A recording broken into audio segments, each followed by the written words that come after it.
우리는 살아가며 모든 것이 영원할 것 같은 착각 속에 빠지곤 합니다. 지금 내 몸을 지탱해주는 이 튼튼한 다리, 내 곁을 지키며 환하게 웃어주는 사람들, 그리고 평생 피땀 흘려 일궈낸 재산과 명예가 마치 시간이 멈춘 듯 그대로 머물러 줄 것이라 굳게 믿으며 삽니다. 젊은 날의 우리는 마치 죽음이라는 단어는 나에게만은 예외인 것처럼, 세월이라는 도둑이 내 소중한 것들을 절대 훔쳐가지 못할 것처럼 당당하게 살아왔지요. 하지만 세상 그 어디에도 멈춰있는 것은 없습니다. 계절이 바뀌고 달이 차오르면 반드시 기우는 것처럼 우리 인생의 모든 순간도 찰나에 쉼없이 흘러가고 변화의 소용돌이 속으로 사라져갑니다. 석가모니께서는 우리에게 재행무상, 즉 세상 모든 것은 변하며 영원한 것은 없다는 지혜를 전해주셨습니다. 이 가르침은 결코 우리를 허무주의로 몰아넣거나 삶의 의욕을 꺾으려는 것이 아닙니다. 오히려 모든 것이 변한다는 그 당연하고도 자명한 이치를 온몸으로 인정할 때 비로소 우리는 나를 옥죄던 고통의 매듭을 풀고 진정한 평온의 길로 들어설 수 있다는 희망의 이정표입니다. 우리가 삶에서 가장 자주 저지르는 실수가 무엇인지 아십니까? 바로 모든 것이 변한다는 이치를 머리로는 수만 번 되뇌면서도 정작 나의 현실이 변할 때는 그것을 가슴으로 거부하며 처절하게 집착하는 것입니다. 젊었을 적의 꼿꼿한 허리와 총기 어린 눈빛이 영원할 줄 알았고 내 품 안의 자식들이 평생 나의 그림자 아래 머물며 내 말에 귀 기울여 줄 줄 알았습니다. 하지만 세월은 무정하게 흐르고 우리가 그토록 사랑하고 아꼈던 것들은 하나둘 그 형태를 바꾸거나 멀어져 갑니다. 이때 우리는 세상이 무너지는 것 같은 상실감을 느끼며 깊은 슬픔에 빠집니다. 내 몸이 어쩌다 이렇게 되었을까? 자식들이 어떻게 나에게 이토록 차갑게 변할 수 있나라며 변해버린 현실을 부정하고 이미 지나가 버린 과거의 화려한 그림자를 붙잡으려 애를 씁니다. 평생 남부럽지 않은 경제력을 유지하며 집안의 큰 어른으로 절대적인 대접을 받아온 어느 어르신의 이야기가 떠오릅니다. 그분은 자식들이 자신의 말 한마디에 일사불란하게 움직이며 복종하던 시절의 권위를 은퇴 후에도 기력이 쇠한 후에도 결코 내려놓지 못하셨습니다. 세월이 흘러 자식들도 이제는 머리가 굵어진 부모가 되었고 각자 짊어진 삶의 무게가 바빠졌음에도 불구하고 어르신은 여전히 예전처럼 자신을 모든 결정의 중심에 두지 않는 자식들에게 깊은 서운함과 배신감을 느꼈지요. 세상이 변하고 사람 마음도 변하는 법이라지만 어떻게 내 새끼들이 나한테 이럴 수 있나라며 매일같이 불같이 화를 내고 괴로워하셨습니다. 명절에 자식들이 찾아와도 예전만큼 극진한 대접이 아니라는 이유로 호통을 치기 일쑤였고 며느리의 옷차림이나 사소한 행동 하나에도 권위의 잣대를 들이대며 비난하셨습니다. 결국 자식들은 부모님 댁에 발걸음을 하는 것을 효도가 아닌 무거운 짐으로 느끼게 되었고 왕래는 점점 줄어들었습니다. 하지만 그 결과는 어떠했습니까?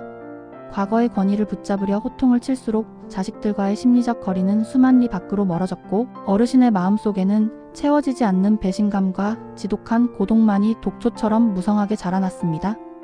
이것이 바로 우리가 변화를 받아들이지 못할 때 저지르는 가장 흔하면서도 치명적인 실수입니다. 흐르는 강물을 억지로 막으려 댐을 쌓으면 물은 갈 곳을 잃고 소용돌이치며 주변을 집어삼키지만 물길이 난대로 흐르게 두면 강물은 고요하고 평화롭게 대지로 뻗어나갑니다. 내 손안에 쥐고 있는 권력이나 애정이 영원하길 바라는 마음이 클수록 그것이 자연스럽게 변해갈 때 겪는 고통은 상상할 수 없을 정도로 깊어질 뿐입니다. 석가모니는 가르치셨습니다. 괴로움은 사물 그 자체에서 오는 것이 아니라 변하는 것을 변하지 않게 잡으려는 당신의 그 욕심 서린 마음에서 온다.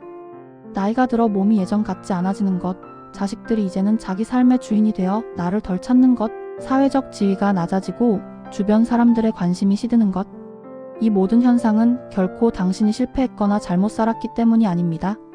그저 자연의 사계절이 순환하듯 거쳐가야 할 당연한 변화의 과정일 뿐입니다. 이제는 변해버린 것들을 보며 손가락질하고 한탄하기보다 거대한 변화의 흐름 속에 당신의 몸을 가볍게 맡겨보십시오. 젊은 시절에 넘치던 기운과 욕망이 빠져나간 그 텅 빈 자리에는 이제 세상을 넓게 품는 너그러운 이해심을 채워야 합니다. 바쁘게 돌아가던 일상의 소음이 멈춘 자리에는 비로소 나 자신과 마주하는 고요한 사색의 시간을 채워야 합니다. 앞서 우리는 변화를 거부하는 마음이 얼마나 우리를 깊은 나락으로 밀어넣는지 살펴보았습니다. 이제는 그 변화를 기꺼이 인정하는 단계를 넘어 어떻게 하면 우리를 옥죄는 집착이라는 밧줄에서 벗어나 진정한 자유와 평온을 얻을 수 있을지 더 깊은 성찰의 시간을 갖고자 합니다. 석가모니께서는 인간이 겪는 모든 고통의 근본 원인을 집착이라고 단호하게 짚어주셨습니다. 우리가 괴로운 이유는 무언가가 부족해서가 아닙니다. 사실 우리는 이미 충분히 가졌고 충분히 누렸습니다. 다만 이미 떠나가고 있는 것, 혹은 내 손을 벗어나려는 것을 꽉 붙잡고 절대로 놓아주지 않으려 하기 때문에 손바닥이 찢어지는 고통을 겪는 것입니다. 우리가 노후에 가장 흔히 범하는 또 다른 실수는 바로 타인에 대한 기대라는 이름의 집착입니다. 특히 가장 가깝다고 믿는 자식이나 평생을 함께한 지인들에게 내가 너를 어떻게 키웠는데, 내가 예전에 너에게 어떻게 해줬는데 너도 이만큼은 해줘야지라는 보상 심리를 가질 때 우리의 노년은 비참함의 늪으로 빠져듭니다. 여기 평생 주변 지인들에게 아낌없이 베풀며 참 좋은 사람이라는 평판을 쌓아온 어느 어르신이 계셨습니다. 하지만 그분의 고운 행실 이면에는 아주 미세한 집착의 씨앗이 숨어 있었습니다. 내가 이렇게 정성을 다하면 나중에 내가 늙고 병들었을 때 이들이 나를 지극정성으로 돌봐주겠지 하는 무의식적인 계산이 깔려 있었던 것이죠. 시간이 흘러 어르신이 기력이 다해 병석에 눕게 되자 그토록 친밀했던 지인들의 발길이 하나둘 뜸해졌습니다. 사람들은 각자의 사정이 있었고 어르신의 기대만큼 매일같이 병실을 찾아와 위로해주지 않았습니다. 이때 어르신은 극심한 배신감과 충격을 받으셨습니다. 사람들이 참으로 간사하고 무섭다며 그동안의 세월을 억울해하고 자신을 찾아오지 않는 사람들의 명단을 머릿속으로 지워가며 증오를 키우셨지요. 침대에 누워 천장을 보며 사람들을 원망하느라 정작 창가에 내리쬐는 따스한 햇살과 간호해주는 이의 작은 손길은 보지 못하셨습니다. 이것이 바로 우리가 저지르는 전형적인 집착의 실수입니다. 누군가에게 베푼 마음은 이미 공중에 흩어진 향기로운 연기와 같은 것입니다. 연기를 다시 붙잡아 상자에 가둘 수 없듯이 베푼 친절도 행한 그 순간에 이미 완성된 것입니다. 그것을 마음속 장부에 적어두고 만기가 되기를 기다리는 채권자처럼 굴어서는 안 됩니다. 석가모니는 말씀하셨습니다. 꽃이 피면 나비가 찾아오고 꽃이 지면 나비가 떠나듯 사람 사이의 인연 또한 그와 같다. 떠나가는 나비를 원망하며 가슴을 쥐어짜는 꽃은 결코 평온한 향기를 낼 수 없습니다. 꽃은 그저 자신이 피어있는 그 순간 온 힘을 다해 향기를 내뿜는 것으로 자신의 존재 가치를 다한 것입니다. 여러분, 진정한 평온은 외부의 환경이 어떻게 바뀌느냐, 혹은 타인이 나를 어떻게 대우하느냐에 좌우되는 나약한 마음이 아닙니다. 모든 것이 변한다는 사실을 온 마음으로 수용하면 누군가 나를 떠나가도 인연이 다해 떠날 때가 되었구나 하고 담담히 배웅할 수 있는 여유가 생깁니다. 내 몸에 병이 찾아와 통증이 느껴져도 세월의 흐름이 내 육신을 잠시 거쳐가는 과정이구나 하고 받아들일 수 있습니다. 이것은 무기력한 포기가 아닙니다. 오히려 삶의 민낯을 직시하고 인정하는 가장 용기 있는 태도입니다.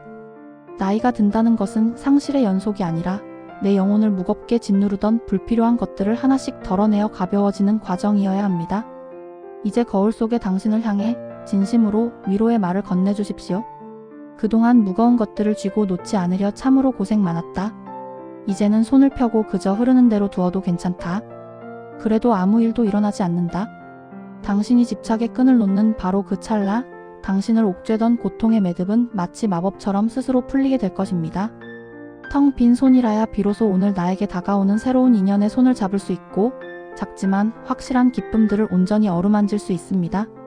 자식의 전화 한 통이 언제 올까 목을 빼고 기다리던 조급함을 거두고 오늘 내가 직접 끓여 마시는 차 한 잔의 따스한 온기, 마당 구석에 핀 이름 모를 잡초의 생명력에 집중해 보십시오. 노년의 삶은 무언가를 더 쟁취하기 위한 전쟁터가 아니라 이미 내가 가진 것들을 하나씩 가볍게 비워내어 마음의 거울을 맑게 닦는 시간입니다. 집착이 사라진 텅 빈 자리에 비로소 피어나는 평온의 향기는 그 어떤 비싼 향수보다 깊고 멀리 퍼집니다. 당신이 그 평온의 중심이 되어 은은하게 미소 지을 때 주변 사람들 또한 당신의 맑은 기운에 이끌려 억지로 부르지 않아도 당신 곁에 머물고 싶어 할 것입니다. 억지로 붙잡으려 할 때는 자꾸만 도망치던 행복이 당신이 모든 욕심을 내려놓고 고요히 앉아 있을 때 비로소 당신의 무릎 위에 조용히 내려앉을 것입니다. 변해가는 모든 것을 미워하지 마십시오. 젊음이 떠난 자리에는 깊은 통찰과 지혜가 깃들고 세상의 소란스러움이 떠난 자리에는 나를 온전히 안아주는 아늑한 고요가 찾아옵니다. 그 변화라는 껍질 속에 진정한 당신의 평온이 기다리고 있습니다. 오늘 하루 내 뜻대로 되지 않는 세상을 원망하기보다 변해가는 모든 존재를 자비로운 눈으로 바라봐 주십시오. 당신의 마음이 호수처럼 평화로울 때 당신을 둘러싼 온 세상이 비로소 함께 평화로워질 것입니다. 내 마음의 평화를 찾는 이 여정에 함께 해주셔서 감사합니다. 오늘 이야기가 도움이 되셨다면 구독과 좋아요를 눌러주세요. 여러분의 정성 어린 응원이 더 많은 분에게 지혜의 빛을 전하는 큰 힘이 됩니다.